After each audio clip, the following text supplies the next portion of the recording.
Okay, let's carry on with number 12. It says here, consider the following three graphs. Which one represents endothermic? So again, that's the one that is increasing. So it will be graph 1, it's going higher, and graph 3 is also going higher.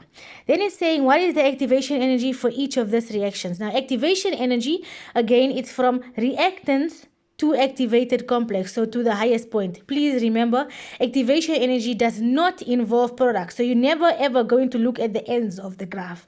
You're always going to look from the beginning to the highest point. So if you look at graph 1, the reactance is 20, the activated complex is 60, so the difference from year to year will be 40. So it will be 40 kilojoules for graph 1. For graph 2, reactance is 40, activated complex is 80, so the difference is 40 kilojoules. So graph 2 is 40 kilojoules. Graph 3, reactance is 20, activated complex is 80, so the difference is 60. So for graph 3, activation energy is 60 kilojoules. And please don't forget to put units. It's always very important. It's just whatever is on the graph, and here it's kilojoules. Okay, 12.3. Calculate the heat of the reaction, which is basically enthalpy.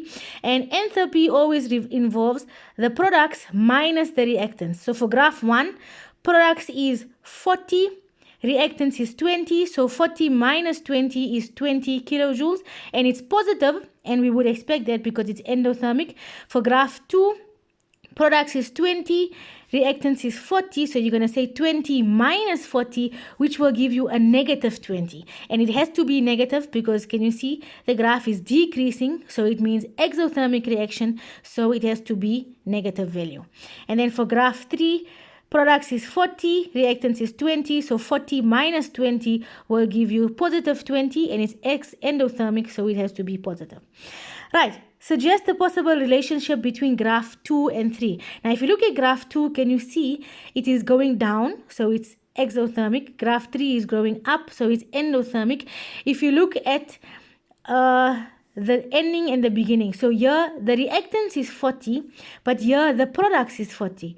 In graph 2, the products is 20 kilojoules, and graph 3, the reactants is 20. So you basically took graph 2 and you flipped it around to get graph 3, which means they are two opposites of each other.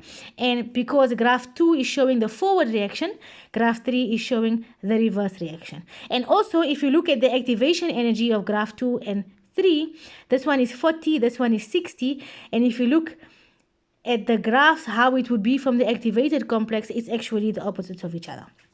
Okay, let's go to number 13. The following diagram represents the potential energy for the reaction I2 plus H2 giving you HI. So that's the forward reaction. Iodine plus hydrogen giving you hydrogen iodide.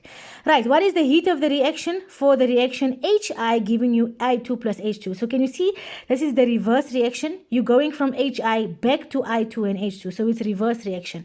So when you want to do something from the reverse reaction, you are not going to read it from reactant to products. You're going to read it backwards from products to reactants. So we're going to go from the products, which is at the end, to the reactants, which is here at the beginning.